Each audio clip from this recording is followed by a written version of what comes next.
Hello, welcome to MEMO Conversations. I'm video producer Osman Butt. The Arab world experienced a profound shift in 1850, expanding Western missionary efforts, integration into the global capitalist economy, and the explosion of the print press saw new tensions arise of gender and the politicization of child rearing. But just how much did Arab politics and society change over the question of women and children? A new book, Labours of Love, explores this very question, and the author, Susanna Ferguson, joins us now. Susanna Ferguson is a historian of women, gender, and intellectual life in the Eastern Mediterranean and an assistant professor of Middle East Studies at Smith's College. Her research focuses on how questions about gender, sex, and science shaped political imaginaries in the 19th and 20th century Arab world. Her work has appeared in various scholarly journals, including Modern Intellectual History, the Journal of Middle East Women's Studies, Comparative Studies of South Asia, Africa, and Middle East, and the Arab Studies Journal. She is a longtime host, former editor-in-chief, and now associate producer at the Ottoman History Podcast, where she co-curates the series on women, gender, and sex in the Ottoman World. Ferguson's first book, Labours of Love, Gender, Capitalism, and Democracy in Modern Arab Thought, was published by Stanford University Press in September 2024. Susanna Ferguson, welcome to MEMO Conversations. Thank you so much for having me. So you've, before we sort of get into the work that you have produced, which is about labours of love, gender, capitalism, and democracy in modern Arab thought, I wonder if we can sort of go back a little bit and just sort of explore what got you interested in just like studying the history of the Arab world more generally. Like, what drew you towards this? Yeah, well, I now teach undergraduates in college, so I often tell them that, my own story with this region and this subject started as an undergraduate. I began really as a student of Arabic, of the Arabic language, which I fell in love with, and was lucky enough to spend time in many places across the Arab world studying, but especially in Damascus, Syria, in 2009, 2010.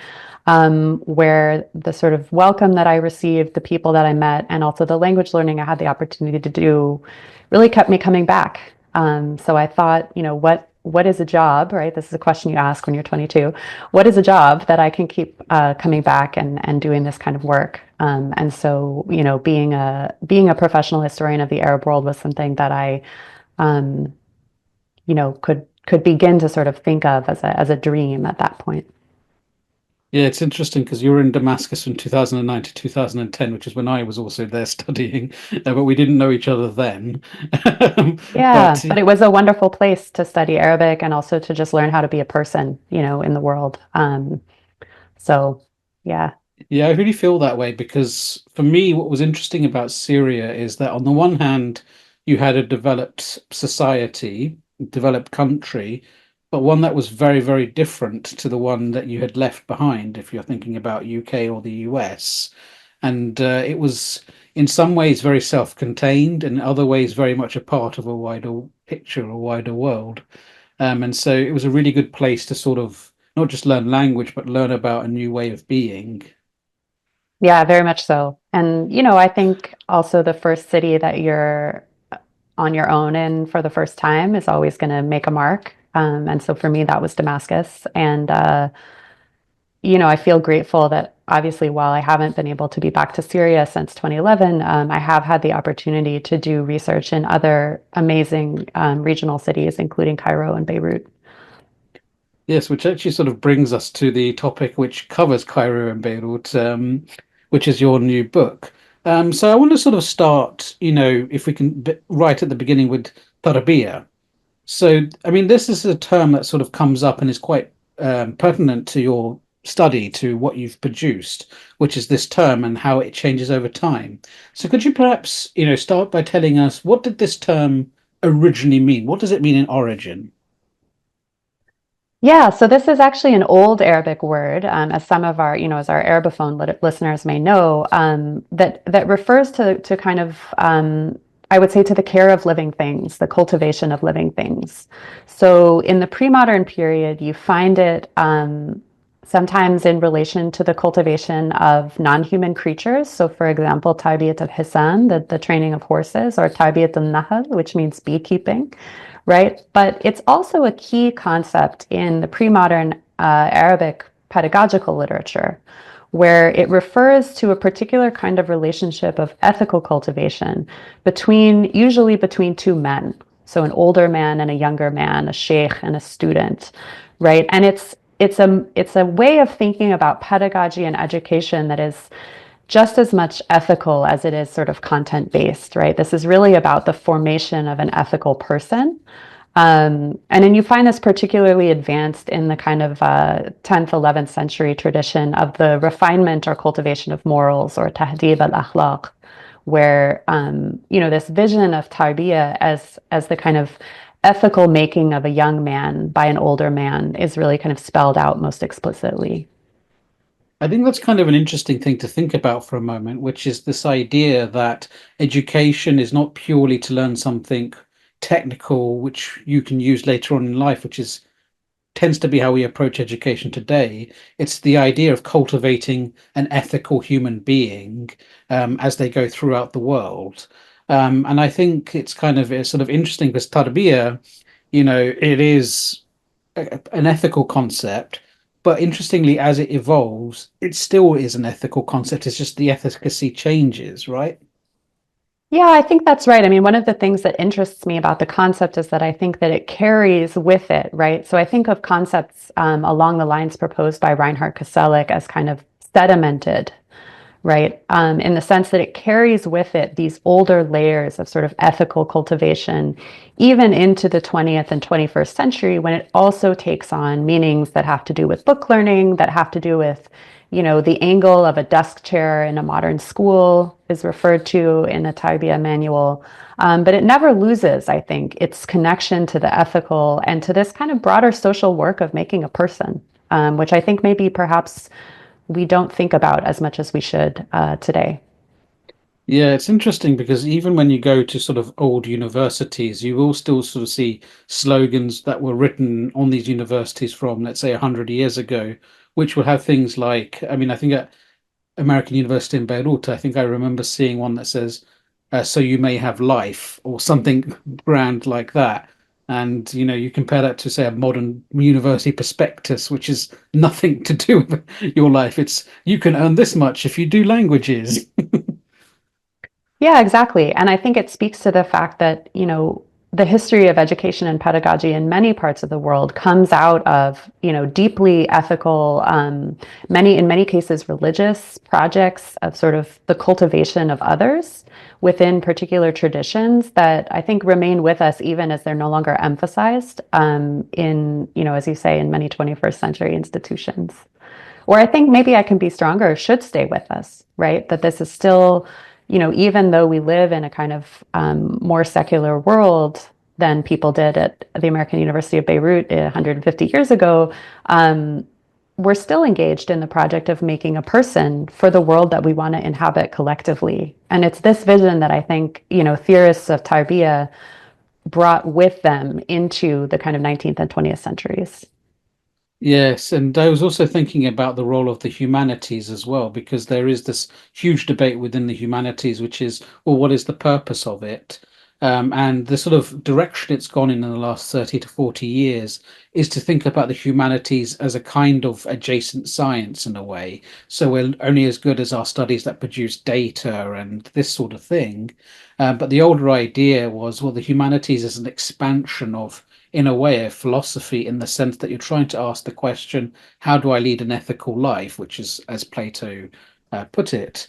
But obviously, that's a shift that happens as well. But if we go back to Tarbiyya, because this is quite pertinent as well, we sort of see in the middle of the 19th century, and we've sort of said 1850 is a rough date, a year, but obviously there's a little bit before it, there's a little bit after it.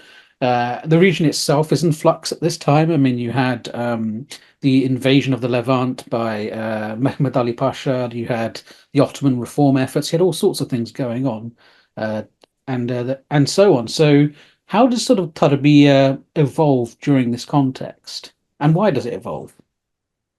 Yeah, so the argument that I make in the book is that what happens to Tarbia in this 19th century context is that it becomes the work of women in the home, right? That it moves, or it adds a new layer of sediment on top of this older genre of tahdib al-akhlaq, or sort of ethical cultivation of young men, and takes on really what I think is a kind of much more modern meaning, which has to do with what it is that women are doing in pregnancy and in early child rearing and early childhood education in the home.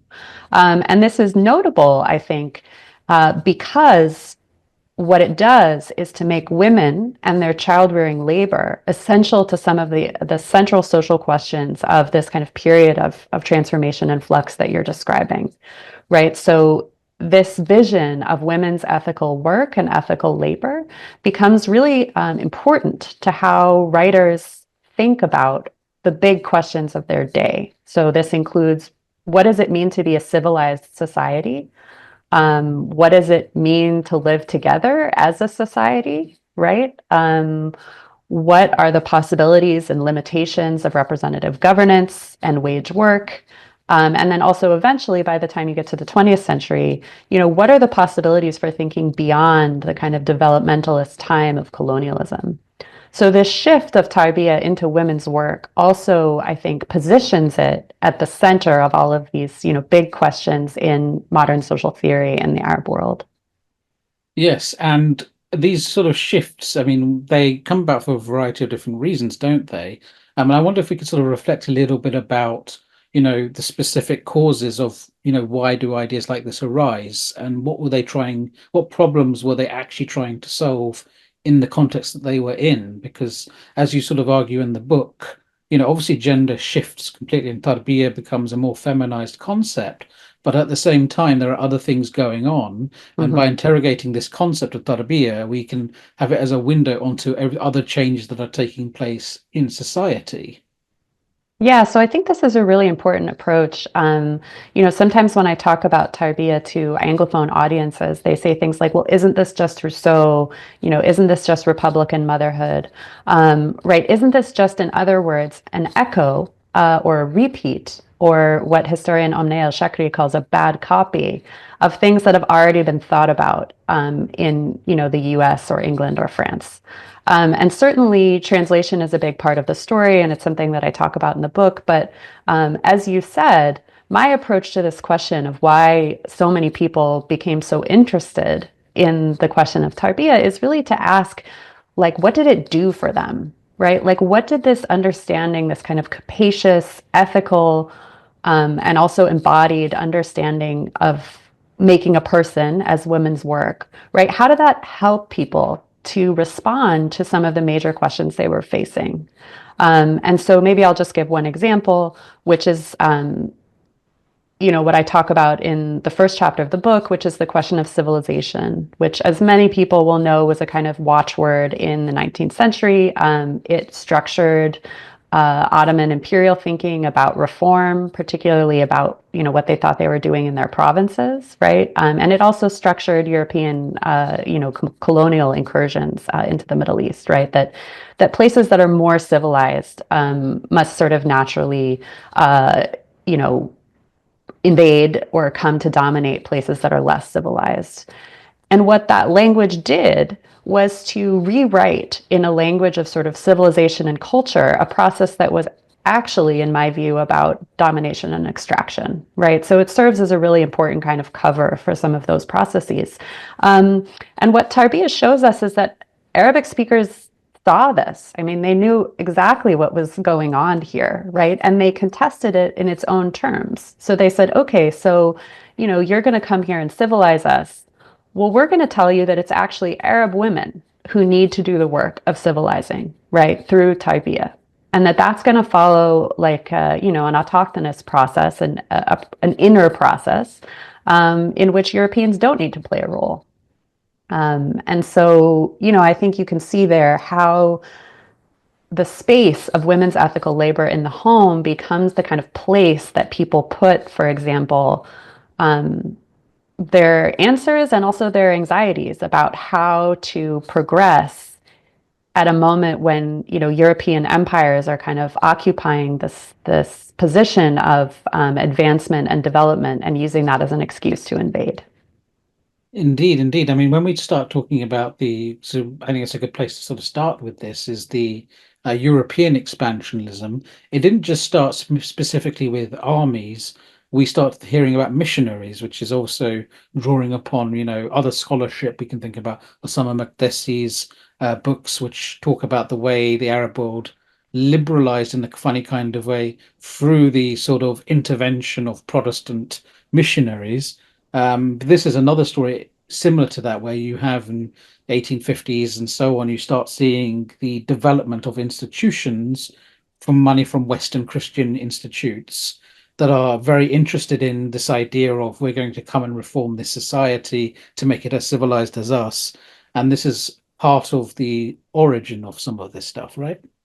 Yeah, well, certainly, one of the things all of those missionaries had in common, not just Protestants, but also Jesuits and Orthodox and Lazarus and all kinds of folks, was that they were obsessed with educating girls, right? That this was the way that they thought they were going to make inroads into this less civilized society.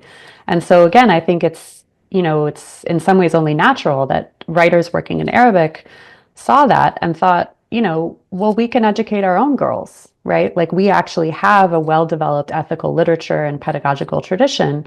And we too can establish modern schools that will sort of equip girls and women for this work of making people that we're going to expect them to do in this moment. And indeed they did. I mean, you could see, for example, the Maqasid schools in Beirut, which were established in the 1880s by a group of sort of local Muslim notables who were very clear that, the education of girls is the key to the civilization of society and the creation of a harmonious social order. And so that's what we're going to be about. So you also mentioned, because this is an important point, that this is also a study of the integration of one particular region into the global capitalist economy. Could you perhaps tell us, in what ways did the integration into the global capitalist economy transform the region, and why was this transformation necessary? Necessary for the rise of Tarbia or Necessary for the necessary. rise of both Tarbia as well as the integration of this place into the economy. Yeah, so scholars have shown that the 19th century really brings, as you said, the integration of the Arab provinces of the Ottoman Empire into a kind of global capitalist economy on very unequal terms, right? So places like southern Turkey, what is now southern Turkey, the Lebanese coast, and Egypt become increasingly producers of raw materials and monocrop raw materials, so cotton and silk in particular, and also fruit in Mount Lebanon for export to an international market. Right. So this is part of the transformation that's shaping the world that people live in by the 1850s in places like Cairo and Beirut. And what this brings with it, in addition to massive sort of ecological and social transformation, is the emergence of the idea, if not yet the widespread reality, of wage work. Right. So the idea that instead of, a smallholder working on a kind of feudal estate, which was what many, say, Lebanese folks living in Ottoman Mount Lebanon had been doing prior to this time, right? You might be going to work in a filature, right, in a silk factory, or you might be losing access to land in Egypt because of the expansion of large-scale cotton plantations for export, and so you might be moving to the cities to find other kinds of work. Right. And so what I argue in the book is that part of the reason people become so interested in Tarbiyah, in this question of women's ethical childbearing, is because they're grappling with this question of like, what is alienable labor, right? Like, how come some work can be bought and sold and other work cannot? And the kinds of embodied feminized labor associated with childbearing, particularly breastfeeding, become a kind of limit case for what can and can't be sold, right? So again, Tarbiyah becomes a space for people to work out these essential questions that are, I think, global in scope about, what is a wage society and how do we operate within it? Yeah, this is what some economic historians would call the rise of Homo economicus, the idea of the economics man, the man who thinks because it's obviously 19th century, so they would say man rather than person, but the man who can think rationally about things in order to bring about, prosperity financially. And so some of these questions around Tarbia are also questions about boundaries, aren't they? They're questions about what are the aspects of society that we need to exist in order to be productive, but in of themselves don't produce much in terms of financial, produce much in terms of financial development in of themselves. But if they're not performed, we can't develop financially.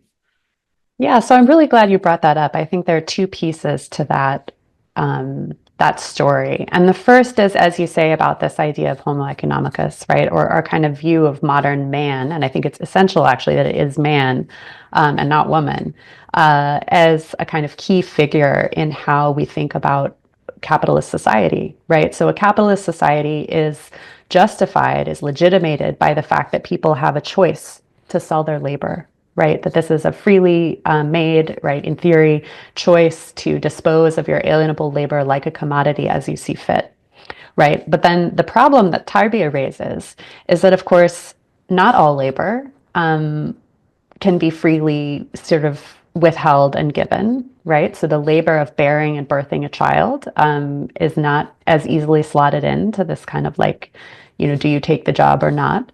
And what's more, what Tarbia shows us is that nobody, right, not even men, are born this kind of choosing, self-owning, autonomous subject who can legitimate a system by choosing to sell their labor, right? Because in fact, men, like everybody else, are born completely dependent on another human being, right? They must be fed, they must be born, they must be raised, they must be, in the words of the Tarbia theorist, they must be kind of ethically cultivated in ways that they do not choose before they ever enter into some kind of, free wage selling society. And this is a huge tension, I think, not just for people in the early 20th century Arab world, but in general, right? Like, what do we do with these relationships of fundamental human interdependence that sit at the kind of heart of both capitalist society and representative politics, as I argue in the book, right? And so what they did, or what we still do, I think, and what theorists of Tarbia were noticing, is that we use binary gender to separate those two domains, right? So men become the agents who can buy and sell labor at will, and the work of making men, which is unchosen and not autonomous, is separated from that sphere by assigning it to women. Indeed, and I think also a part of what the family structures we're talking about as well is by the end of it, if we think about the 20th century as the kind of end of it, although arguably it isn't because it's still evolving, but for the purposes of the book, the end of it, you end up with something called the nuclear family, this idea of, you know, I suppose it would be 2.4 children, husband, wife, children, and that's how you raise them. And this is from the history of the Arab world, a very different way of raising a family, isn't it? Like historically, before, the 19th century, well, before the 20th century, actually, the idea is that child rearing is everyone's responsibility. It's everyone around you's responsibility. It's not just one person, although the mother is clearly the more important figure. It's not solely on her to raise the child. Would you say that's a fair characterization? Yeah, I mean, I think, what we know historically about family formation across the region prior to the 20th century is that there were many varieties. So you do see some research, especially in urban areas like Istanbul, of something kind of approximating a nuclear family model being the dominant form among, the sort of urban working and middle classes. And then, of course, among elite families, especially in Egypt, but also in Greater Syria and across the Ottoman world, you see these kind of joint households, right, which are multi-generational, include many domestic servants, and also until the 1870s, indeed actually after, enslaved people, right? You see these they take the kind of architectural shape of a kind of complex around a central courtyard rather than a single family home, which doesn't become a kind of architectural model until the late 19th, early 20th century. So you're certainly seeing, I think what you're seeing is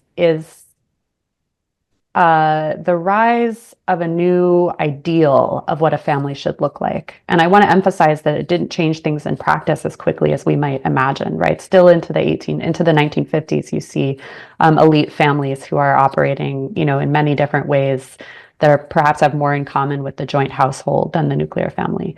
But certainly you see the rise of a new ideal, which is the companionate marriage, right? The love marriage, and the nuclear family, which is just two generations, right? It's the two parents and the 2.4 kids, and they live by themselves in a house. Um, and of course, what this means is a massive redistribution of domestic labor, right? So who is then doing that work of, raising kids, cooking, doing all of the social reproductive work that households require? And that's part of the new ideal that Tarbia tries to describe. Indeed, indeed. And I want to sort of get into a bit more the development of the ideal. But before we sort of get there, just because it's a sort of interconnected question in a way, how do you think, for example, because I mean, as you're saying, as we sort of get to the 1950s and 60s, this is when the sort of ideal sort of becomes more of a reality across societies.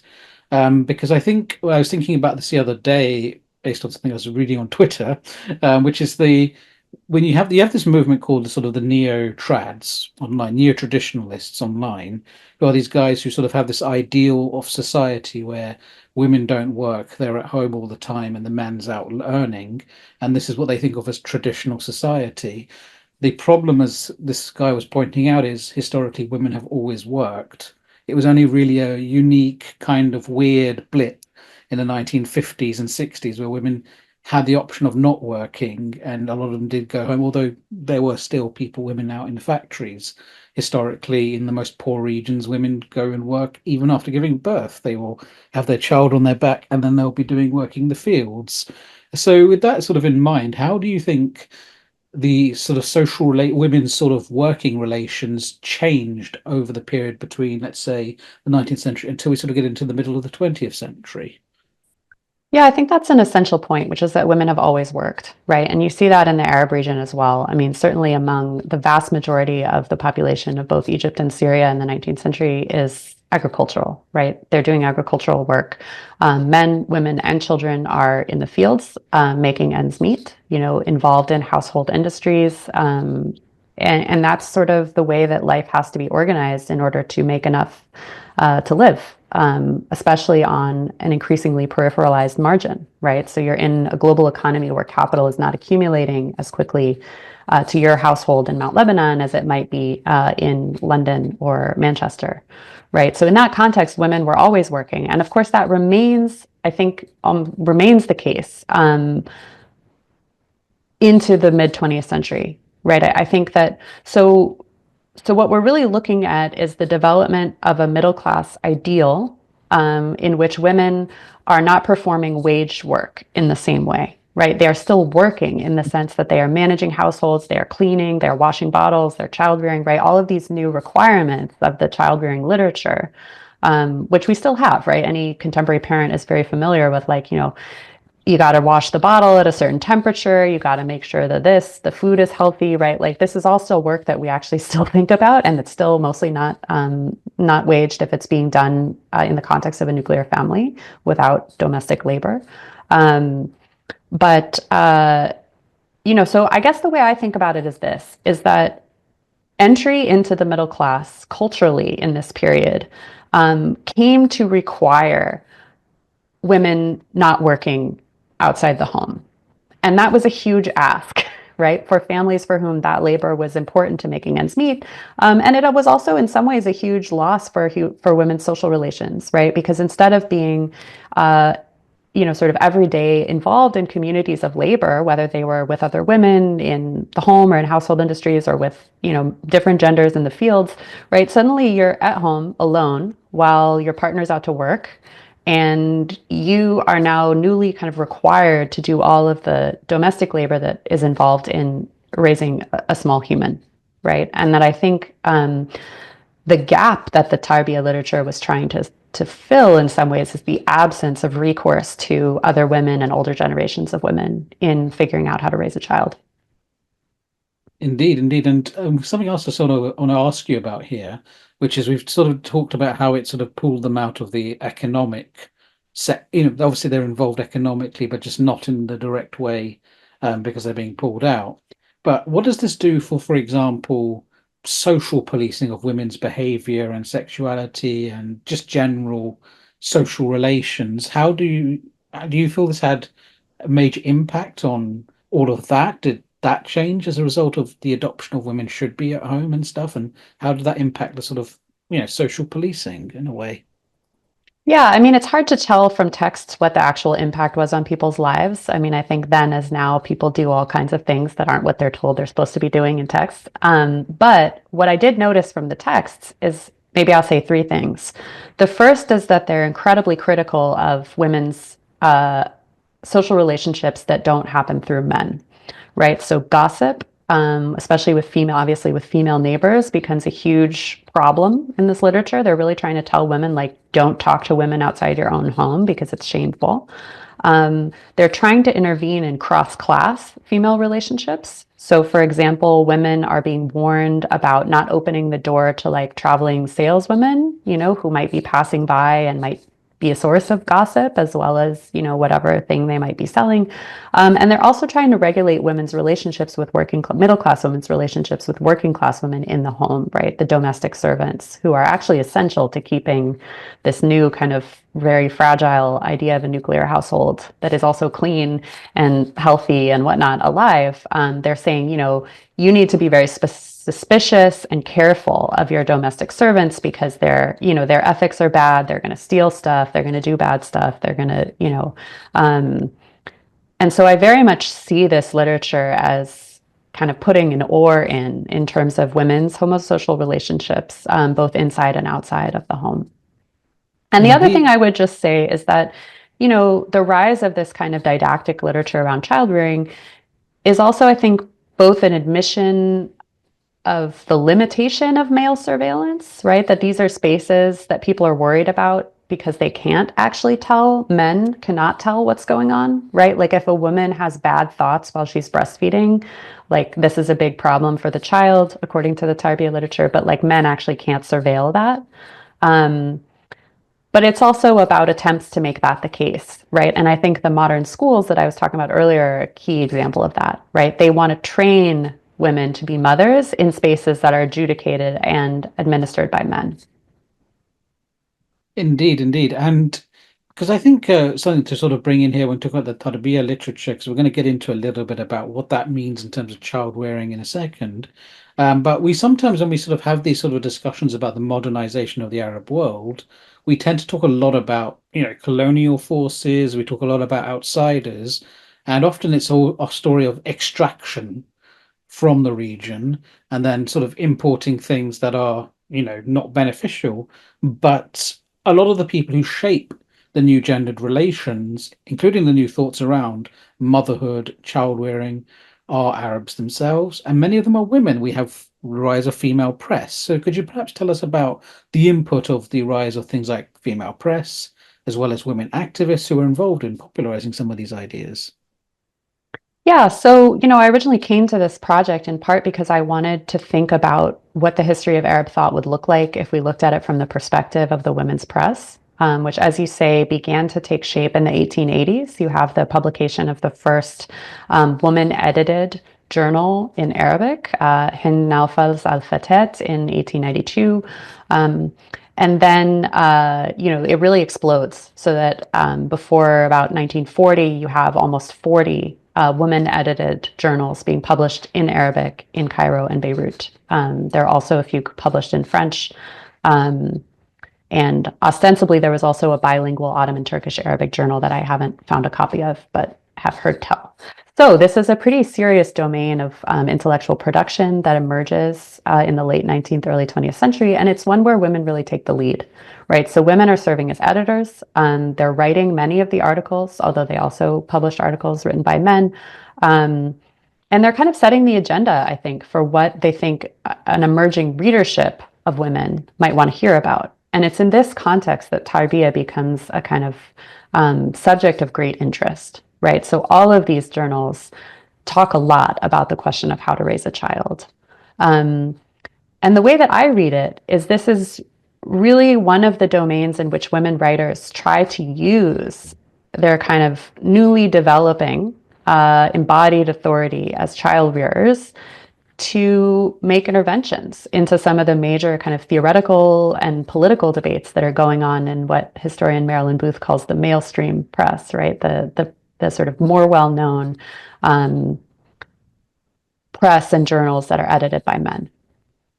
Yeah, it's kind of interesting because, in a funny kind of way, I mean, I'm sort of thinking about that book that was written on midwifery in Morocco, whose name has got out of my head, unfortunately. But one of the sort of things you sort of see there is that when it came to the issue of women's health, this is prior to, so let's say, modernity, let's say, or prior to the 19th century. If like there was a where if it had to go to say a court case or something had to happen there, it was the authority of the midwife that was taken on board to testify about things to do with women's health, and it was just assumed if you're a woman, you know about women's health, thus you are the authority we should turn to. And we do sometimes think, with the modernization, we sort of lose that authority. We sort of see women losing that authority. What's interesting in your story is that in this sort of kind of way, which regardless of where this new Tarbiyya, idea of Tarbiyya may have originated, it very much gets taken on by women, and so they are still the ones shaping it. So perhaps you could tell us a little bit about that and tell us a little bit about some of the individuals that were working in this space. Yeah, so one of the things I think is fascinating about the Tarbiyya literature is that it offers us, I think, a really new and broad angle of vision on Arab women's intellectual production in this kind of formative period for Arab and indeed global modernity, right? So there's really quite excellent scholarship on the development of discourses about sort of women's rights in marriage and divorce, and also eventually suffrage, right? The campaign for women's right to vote. But what I think this book tries to do is to bring to light a much broader, I think, group of women who came together around the importance of child rearing, right? And this is a difficult task because I'll admit that as a 21st century feminist, the idea of child rearing as a potential domain for sort of interesting feminist theorizing was like not that easy for me to get on board with, right? That's one of the limitations, I think, of my own particular feminist formation in the West at a particular time. But what I learned from reading these women is that indeed these questions of who does social reproductive labor and how is it valued in society and what kinds of contradictions does it pose to the way that we organize both wage work and our political life are actually quite potentially destabilizing, I think, to some of the systems that we live under in what I hope to be a productive way, right? And I see this as very much in line with the work of, Italian and Canadian feminists who argued for wages for housework in the 1970s, where, their call was really to say, if we actually had to pay wages for social reproductive labor, there would no longer be capital accumulation, right? This whole thing would fall apart. Now, the women that I'm reading in the Arab world aren't there yet, right? They're just living at the beginning of sort of a capitalist society. And they're not, I think, in general yet theorizing its downfall, but they're certainly making similar points about the kind of incoherence, the contradictoriness of the way that we think about gendered work. And I have to say, I became convinced that was really worth thinking about. So this kind of tendency brings together women intellectuals across the spectrum. So you move from people like Hannah Kourani, who's a late 19th century woman born outside of Beirut, Arab Protestant, who becomes a kind of like evangelist for complementarity, right? The idea that women and men have different spheres and they sort of have different forms of power, and we need to operate in that way to maintain a stable social order, right? So she looks quite conservative, small c, I think, from a contemporary point of view. But at her time, that idea, I think, was quite new. So her work about Tarbia brings her into conversation with someone like Julia Dimashkieh, who was the editor of Beirut's kind of most prominent women's journal in the interwar period. It ran from 1921, I think, to 1927, called The New Woman. And Julia Dimashkieh is a suffragette. I mean, she thinks women are equal. She thinks women should vote. You know, she's out there calling for women's rights in government.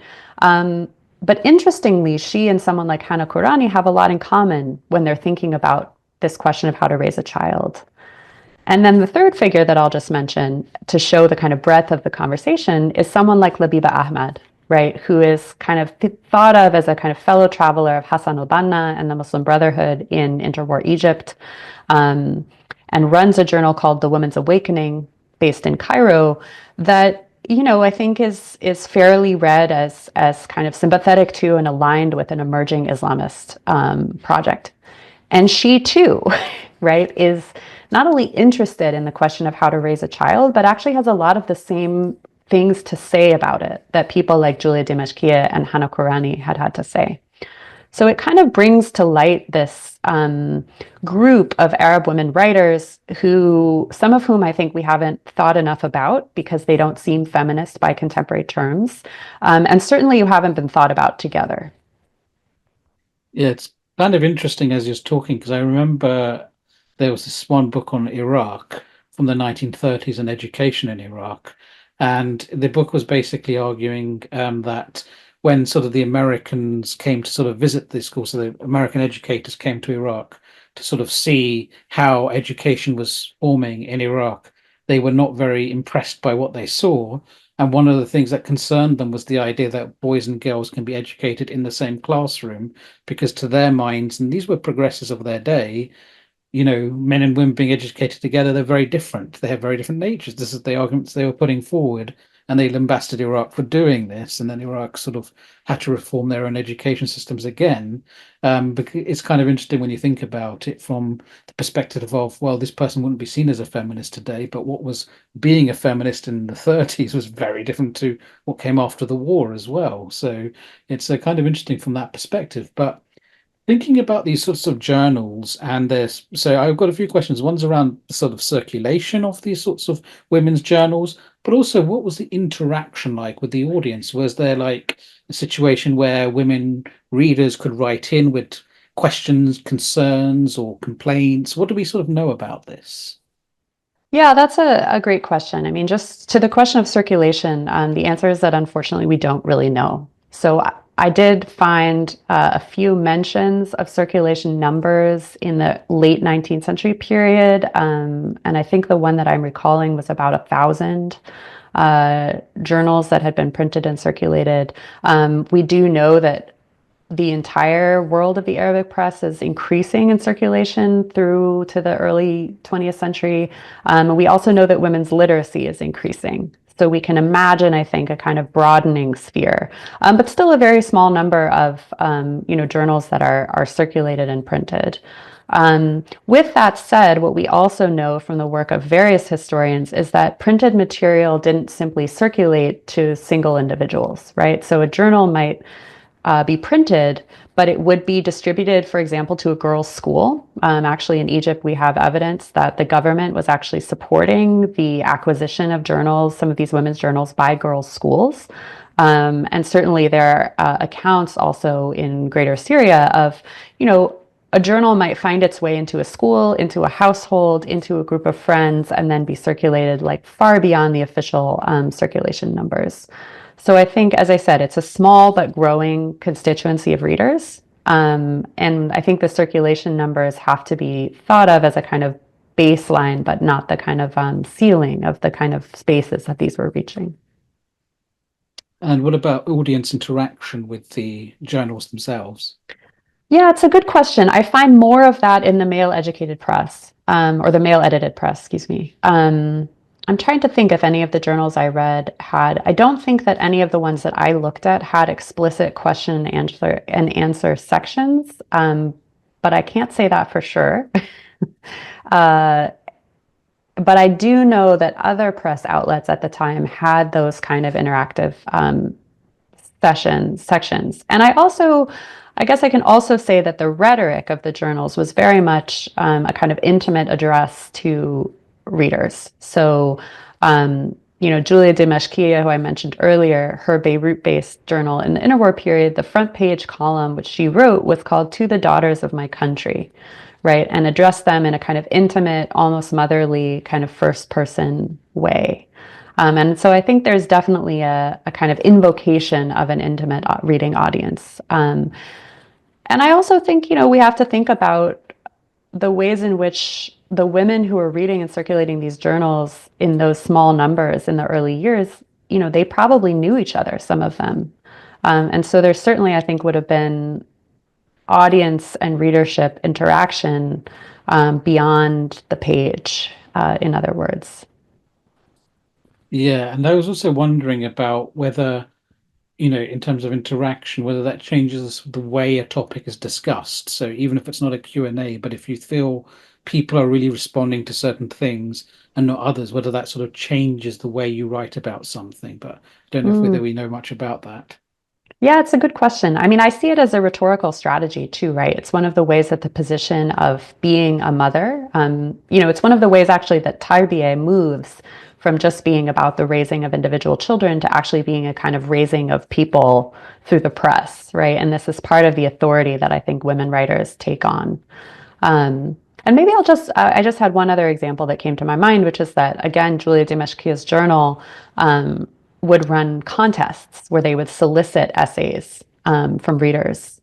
And so that's one example, I think, of, kind of active back and forth between editors and their audiences. That's very interesting. But even when we're talking about Tarbiyya, and you mentioned the Cairo context with the thinking about it from the Muslim Brotherhood perspective, there was also another book which looked at Tarbiyya in the Muslim Brotherhood in the 1920s, because of that incident where there was, I think it was a Swedish missionary school where a Muslim girl was beaten, and and the claim was that she didn't convert to Christianity, they beat her, and that triggered this entire panic in Cairo around the role of missionaries, and then onto the question of Tarbiyya as well. I don't. Do you remember who wrote that book or what Yeah, that I book was think you're called? thinking maybe of Beth Barron's Mm. work on, I can't remember the orphan scandal, I think is the name of the Yes. book. Hmm. Yeah. So it sort of finds resonance even there. I'm thinking about wider political movements. Hmm. So before we sort of get on to the wider political movements and its influence, let's say on democratization and so on, the issue of breastfeeding, how did that change and why did that become a controversy? Hmm. Well, I'm really glad you asked that because I think it's part of the book's argument that when we think about the history of like social thought, right, social theory, we need to be thinking about things like breastfeeding as key sites for, say, sort of the theoretization of things like capitalist society. So that's one of the perhaps more like polemical arguments that the book makes. Which is basically that we can't have histories of capitalism that don't talk about reproductive labor. So breastfeeding is a really interesting, I think, space where women writers in particular, but also men, are grappling with what I was referring to earlier as the rise of a capitalist society, and particularly the idea, although not yet the widespread reality, of wage work. So from what we know, in the 17th and 18th century world of Greater Syria, breastfeeding was something that could be waged. So you see, for example, Judith Tucker has demonstrated that you see in marriage contracts from 18th century Palestine frequently provisions that either that a wife will be due some kind of recompense if she breastfeeds a child, or that there will be provision made for a wet nurse, right? So that this is a kind of practice, particularly the practice of wet nursing, is a kind of, agreed upon sort of thing that's possible to happen in the context of a marriage contract. By the late 19th century, in these women edited journals that I was just talking about, the idea of paying somebody to breastfeed your child is anathema. They are on the warpath about this idea. They are, reams and reams of paper about why this is a terrible idea and you cannot do this, and breastfeeding has to be done only by the biological mother herself, and all of this business. So the question is like, well, what's going on here, right? Why is this such a big deal? Um, and I think there's certainly part of the story that has to do with kind of making distinctions, as I said earlier, between middle class households and working class women, right? So trying to discipline and denigrate the labor of working class women in the middle class home. But I think it's also a story about women writers in particular confronting this question of like, well, what is the difference between alienable and non-alienable labor, right? Why is it that some work can be paid for and other work cannot? And the answer they come to is that breastfeeding can't be paid for, right? You can't hire a wet nurse. I think for two reasons. The first is that it represents an unchosen connection between two bodies that you can't control, right? This isn't like I show up to work and then at the end of the day, I go home with my paycheck, right? This is the transfer of fluids, and therefore of, in their view, not just of nutrition and illnesses, but also of ethics, right? They are very clear that ethics are passed through breast milk. Um, so this is not a kind of labor that is okay to have somebody who's not, permanently invested in a child's future doing. And it's certainly not okay to have a working class woman doing it. But I think it also really raises these questions about like, well, what is the difference between paid work and unpaid work? And the first sentence of the book is a quote from Julia Dimeshkieh, the Beiruti women writer, which says something like, the sweat that pours from a woman's brow when she bakes bread at home is the same sweat that we pay for at the laundry, right? So there are these really fundamental questions about like, well, what is this world where some kinds of work can be paid for and others can't? And how does that map onto our visions of sort of gendered bodies and their fluids? So I think that's part of the reason why breastfeeding becomes such a big issue. Yes, and because it's also interesting to point out here, as you said, 18th century contracts, but also, as you point out in the book, it's an established part of, let's say, the religious traditions in the area, Islamic traditions, Christian traditions, that breastfeeding by wetness is okay. It's something that's Mhm. not particularly immoral to do, Right. but And it that's even it even creates ties of right milk kinship among, otherwise unrelated children, right? If you breastfeed from the same woman, you're referred to as milkkin, right? So you have a kind of familial relationship even beyond a kind of nuclear family model, which is another reason actually that I think it was so threatening because it created kinship bonds that extended beyond the bourgeois nuclear family household. yes. And I think although we've sort of said that, it's also an internal story rather than an external story, such as colonization and so on. I can't help but thinking, though, that some of these concerns that are being raised are fears that we might just be civilized enough, but that civilization is much more fragile, and there's a feeling of fragility, and that if we don't correct some of these problems, it's just going to come tumbling down around us. I think that's right. I mean, I think there's no avoiding that these are both in Egypt and in Greater Syria in the late Ottoman and early independence periods. These are societies which, um, you know, as I said earlier, have been incorporated into a world economy on an incredibly unequal basis, have suffered, European invasions, military invasions, and occupations. Um, and I think there's a sense not just of fragility, but of urgency, right? Like we need to fix something very quickly, and we don't know exactly what it is that we have to fix, right? So we can look at, the European countries that are sending these powerful armies to defeat us. And there's a lot of stuff going on, and we're not really sure which parts of it we have to do and which parts of it we don't have to do. So there's sort of a kind of urgent and experimental, I think, approach as well. And so I want to sort of get quickly on to political thought, because there's other thoughts that are happening around the time. You obviously have things like authoritarianism, but you also have democratization. Where do these sorts of debates tie into this? Yeah. So the third word in the subtitle of the book, right, is gender, capitalism, and democracy in modern Arab thought. And so this was a point I really wanted to make, in part because I think that um, when I was in graduate school, there was some discussion, and there's still, I think, some discussion about why the Arab world is not, quote unquote, as democratic as other parts of the region. Certainly, if you look at the kind of quantitative measures that political scientists use to measure comparative democracy, the Arab world scores poorly. And I understand those measures are useful for other kinds of projects, but for me, I really wanted to ask the question of like, well, what was their encounter with democracy as part of a larger suite of political possibilities that included, questions about republicanism and representation, and also questions about constitutionalism in the late 19th and early 20th centuries, right? So the Ottoman Empire has its first constitution and its first parliament, representative elected parliament in 1876. It has another one in 1908. And Egypt also moves in kind of inchoate ways towards a more consultative and then eventually representative model, which culminates in the institution of a constitutional monarchy with a parliament in 1923 when they become independent from the British.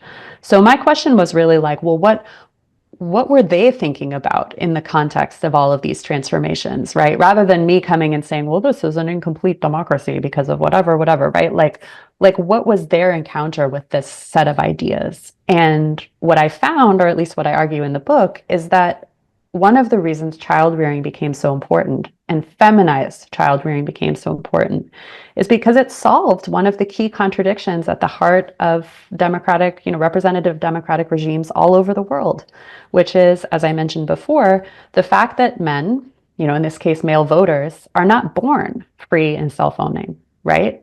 They have to be ethically cultivated in childhood in an unchosen way before they can become, voters whose quote unquote free choices will legitimate the state.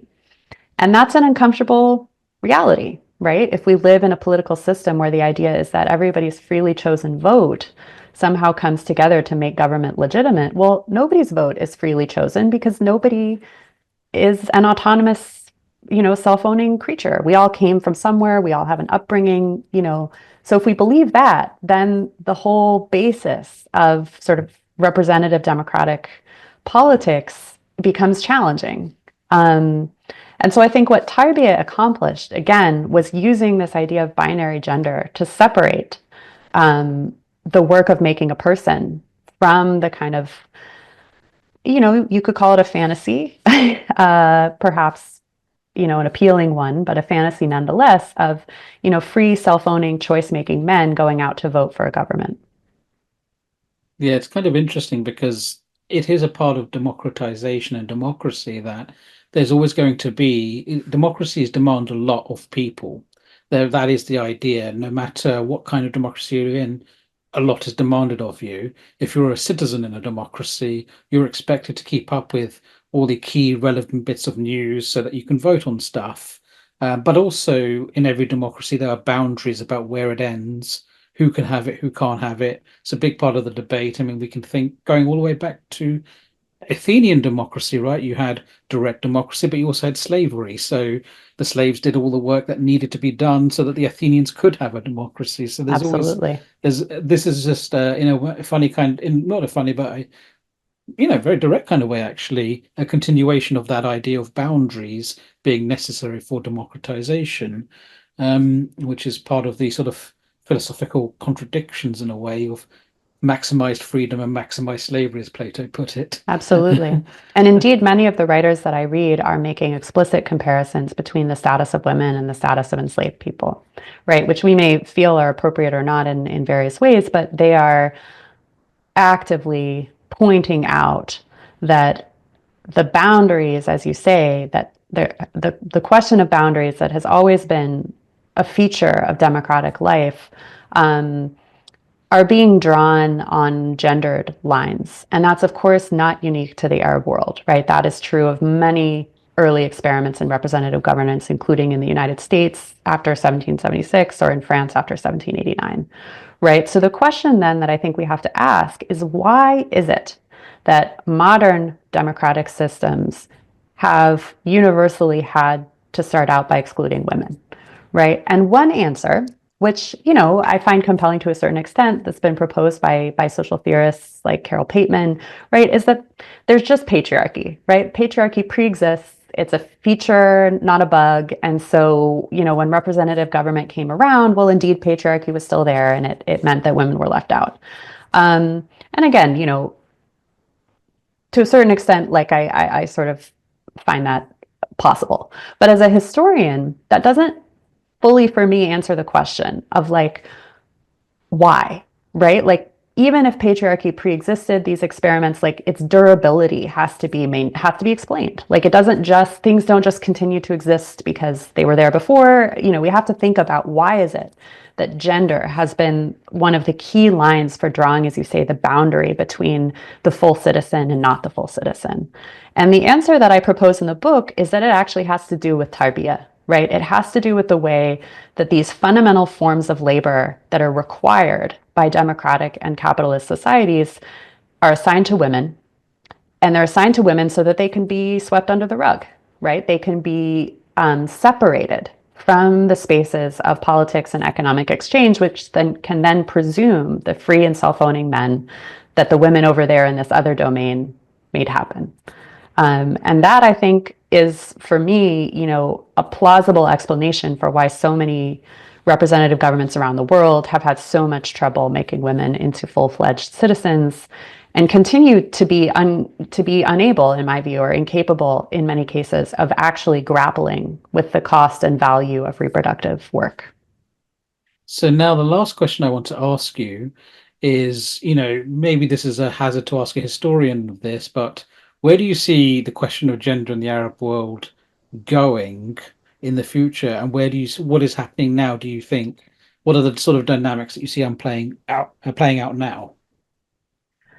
Yeah, well, I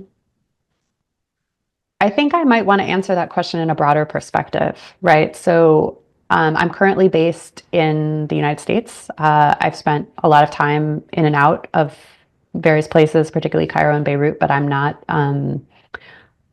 I think there are a lot of different directions that questions of gender and particularly feminist politics are taking in the region.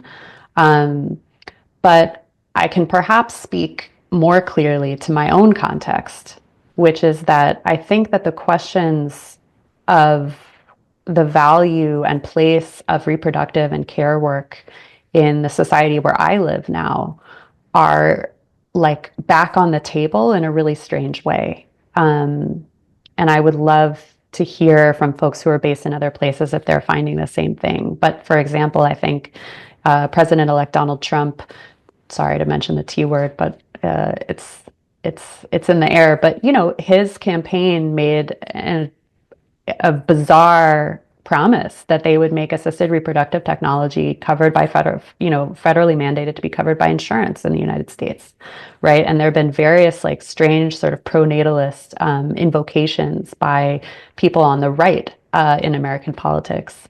And meanwhile, the Democratic Party is unable, I think, to think of any way to deal with the fact that people are paying, 70% of their income in daycare costs. Which I believe is true in the UK as well. The costs of daycare are incredibly high, right? The best they can do is sort of think, well, like maybe we could have a tax credit for kids that'll cover for like half a month of daycare, right? So I think the inability of politicians across the spectrum or across the mainstream spectrum in my own society has convinced me that these questions of like who pays for breastfeeding like are not gone, right? And we may indeed have a lot to learn from reading theorists of reproduction and social reproduction from across the globe, which includes Arab theorists of Tarbia. And maybe I'll just say one last thing, which is that in my own context, I've been amazed by how challenging it is to get rid of the idea of binary gender, right? People are so committed to this idea that there is one man and one woman, and those are the two types, and that's it, despite all of the evidence that we have to the contrary.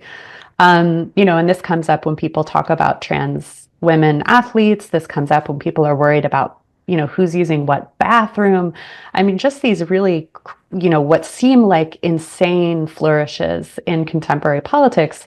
But what reading theorists of Tarbia has helped me to see is that this commitment to binary gender is not just like some kind of epiphenomenal phenomenon, right? The commitment to binary gender is baked into how we manage to live the contradictions of democracy and capitalism. And that's why it's, in some ways, I think why it's so hard to abandon, but also possibly, potentially quite transformative to do so. Susanna Ferguson, thank you for talking to us at MEMO Conversations. Thanks very much for having me. To our audience, thank you for tuning in. If you missed this one and would like to catch up, or would you like to watch previous MEMO Conversations, you can go to our website. But please do tune in next time for more MEMO Conversations.